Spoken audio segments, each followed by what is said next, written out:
There we go. Perfect. So I'm not sure if this flavor is released or not yet. That is definitely a perk of being a raw athlete. So I get to get stuff pre-release. But it's a super savage. It's a super savage. The way that they've got that set up is Bum Essential, caffeine, citrulline, or no, I think it's caffeine. Yeah, caffeine, citrulline, beta-alanine, some sodium like electrolytes, and that's it. Bare bones pre, just the bare necessities. You're gonna get pumped, but I don't know. I think it's like if I'm in for a penny, give me that ingredient list that's like 50 ingredients long, and then at least for me so far, the pump has been reflecting that. But plan for today with hamstrings. So I've already sipped half, and then I'm gonna drink the second half right when I get to the door, so I can still get some more late like caffeine release for quads. But hamstrings first, you know, laying curls, seated curls, standing, reverse leg extension curls, pretty much it. And then for quads, really leg extensions. You know, I'm chilling out on hefty back squats, and I'm getting, you know, some guys are dogging on me. I'll see some comments essentially along the lines of, dude, what are you doing? What are you doing, man? You're not doing insane, crazy, heavy leg press. You're not gonna grow like that. You're just getting the fucking pump on the leg extension. You're not gonna grow. And to that I would say, well, yeah, that's kind of the deal right now, at least, because for the next month and a half-ish, I'm gonna stay lean. I want to get to a good lean baseline. Plus, just kind of feels cool being lean for a while. That's not a insignificant angle to that calculation. Because over the last few years that I've really been getting into bulking, dieting, everything, I've been in a bulk state probably for like 75% of the time, and then I only diet so that I can peel off some body fat and bulk immediately again. So I think really just after this prep, I got kind of spoiled being lean. And then it's so freaking hot, I think I want to wait a little more until I start pushing food, just because I'm gonna be sweating like a, I guess you'd say sweating like a pig if I really started bulking up immediately right now. But so current calories in the 2000s ish, morning weight's 236.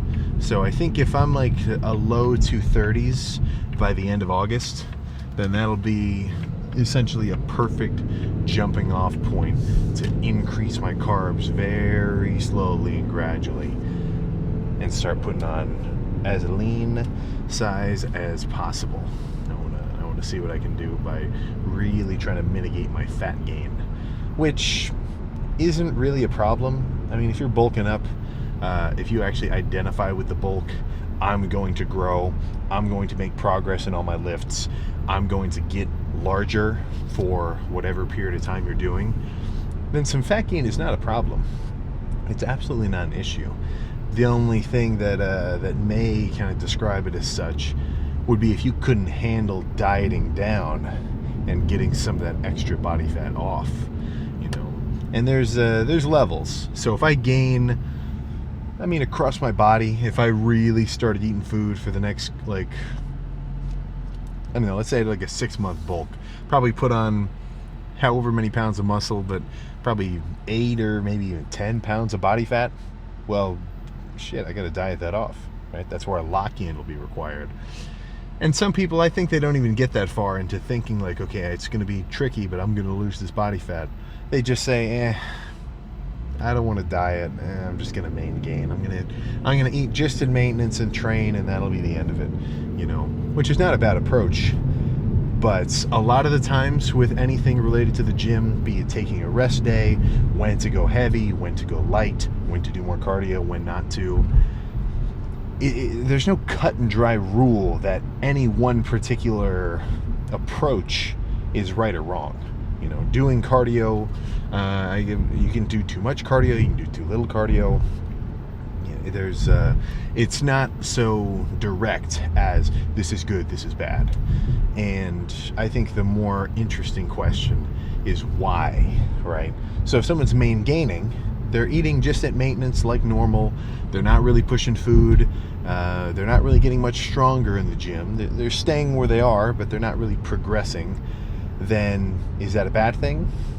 No, maybe the guy just wants to maintain his build right where he's at, and that's his goal. Hell yeah. I think the issue arises where someone, they really do want progress. They really do want to kick it up a notch and be a different guy than they are currently, at least in like a physical kind of way. And if the reason that they're not going for it and leveraging some food intake is because, oh, well, it's hard to eat that much, or, oh, you know, I don't want to, they'll say this is the most, they'll say, oh, well, actually, bulking is vaulted, meaning this, a bulk is so stupid it should be locked in the vault as something that nobody should do or recommend. Very strange, I just don't see it, you know.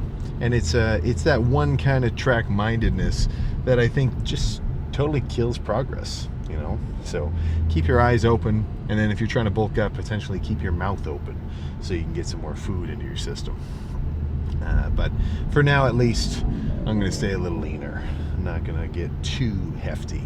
So light squeezing, maintenance-based workouts are kind of the name of my game, at least for the next however many weeks.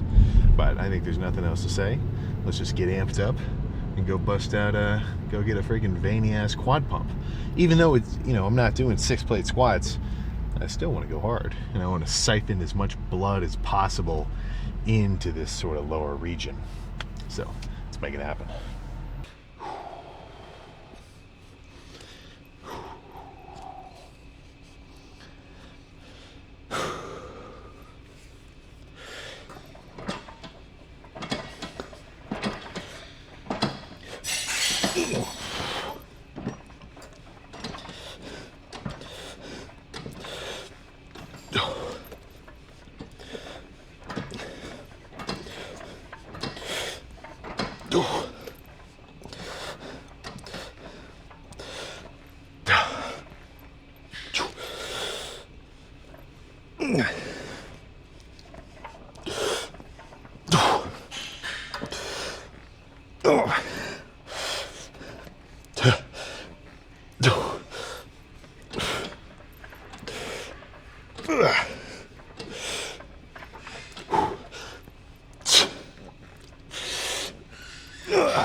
Okay.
A little too heavy. Let's do 200, not 250. Oh my God. Okay.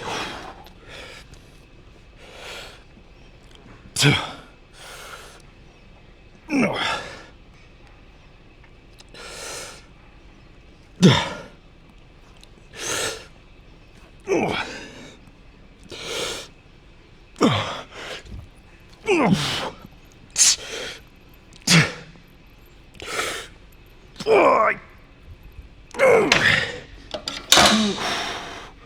Holy fuck.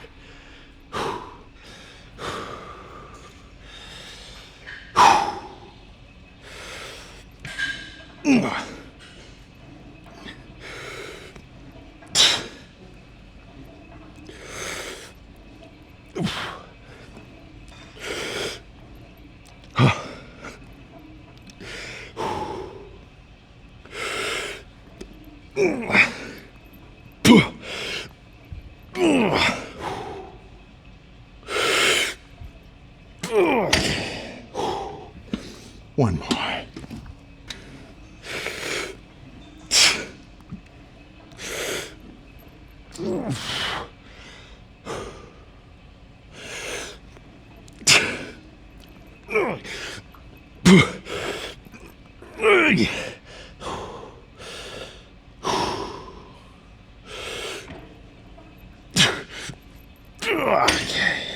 Okay. Oh, let's hit a leg extension. Yeah. All right. Let's start with a moderate weight, decently hefty set.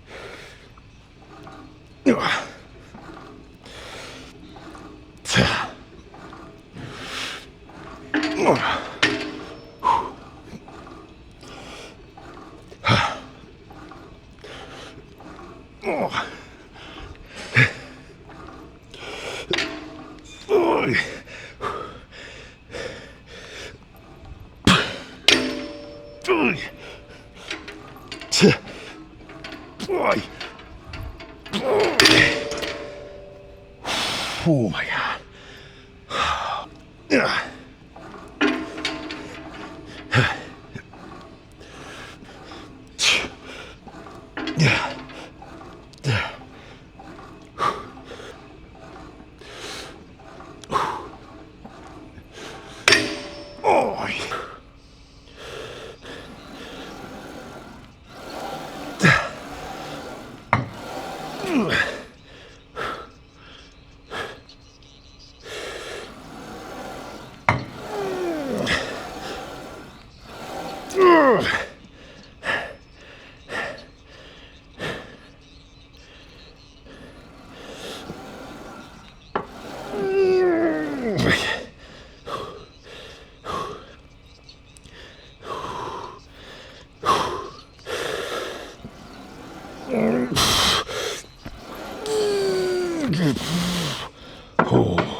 Oh my God.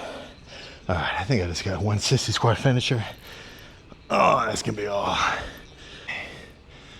All right, let's finish with a Jekyll and Hyde.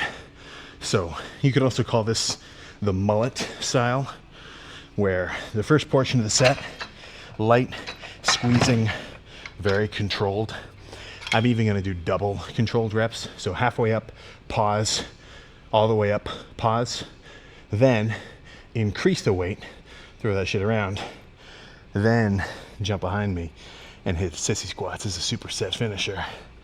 So really a triple combo, but yeah, 100 will be good. This actually, I need 115 to start.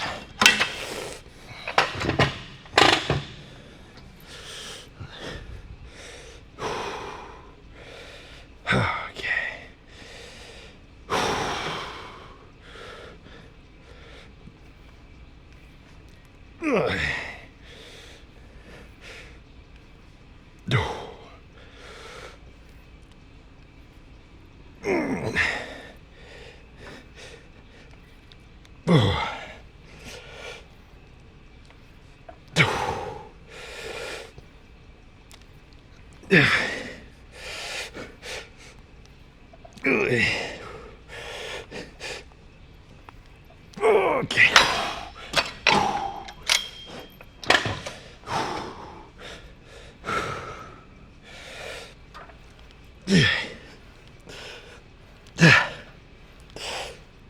Oi. Oi. Oh, yeah.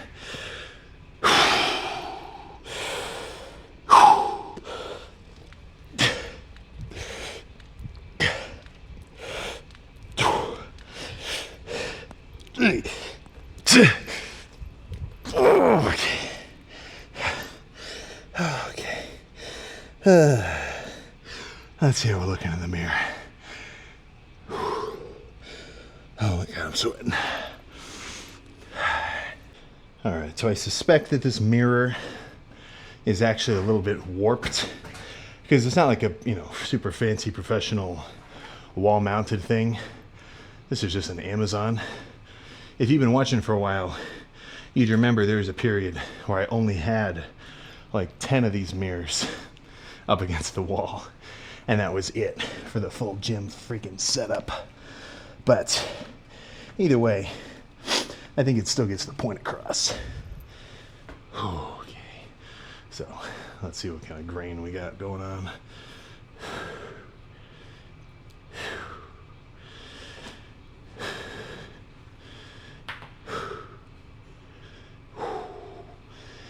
Yeah, I mean, just standing, not even necessarily flexing, and having these cross quad spider web-ish looking veins just readily apparent. Very cool. Yeah, especially on this side. Let me do a little breath hold and really reveal them.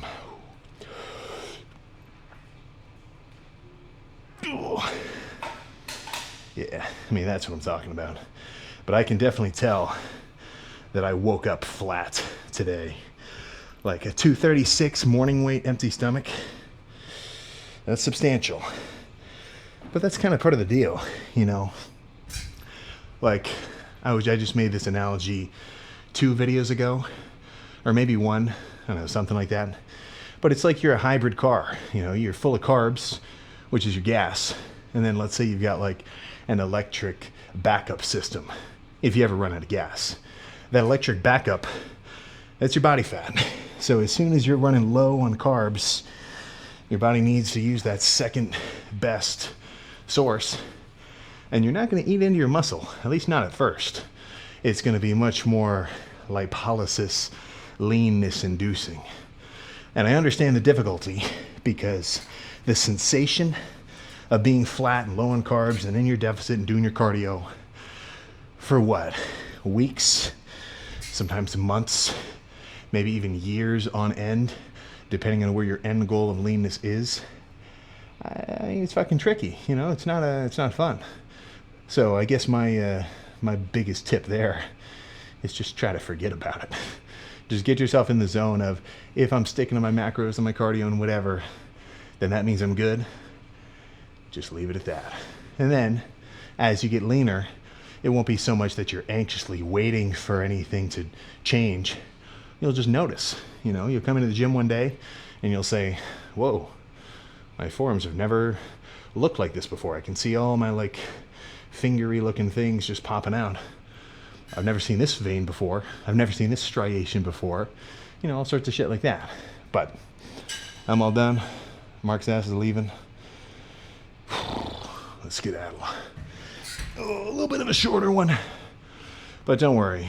I'll get back to crazy squats. But dieting, like, actually getting leaner, real deficit, legs does get put a little more in the back burner. No, my legs aren't shrinking. And once I start eating more food, my strength is going to be like that. But it's definitely more fun when you're in the gym, throwing around multiples of your body weight for working sets. But it's also cool looking at yourself veiny. So it's always a give and take, man. That's just life. But if you're dieting down this summer and you're staying lean until, August, September, fight the good fight, man. Try not to go too crazy with cookouts or canes or In-N-Out or whatever the hell you're eating. Get yourself a big ass Costco 5-pound turkey breast. Leave it in your fridge Honestly, I eat it so fast, I don't even leave it wrapped or sealed. I just unseal it from the vacuum seal, leave it on a plate in the fridge, and cut off 8 ounces at a time when necessary. So if you're going to Costco, I'd say check that shit out. But I'm all done. I'll see you tomorrow for some chest.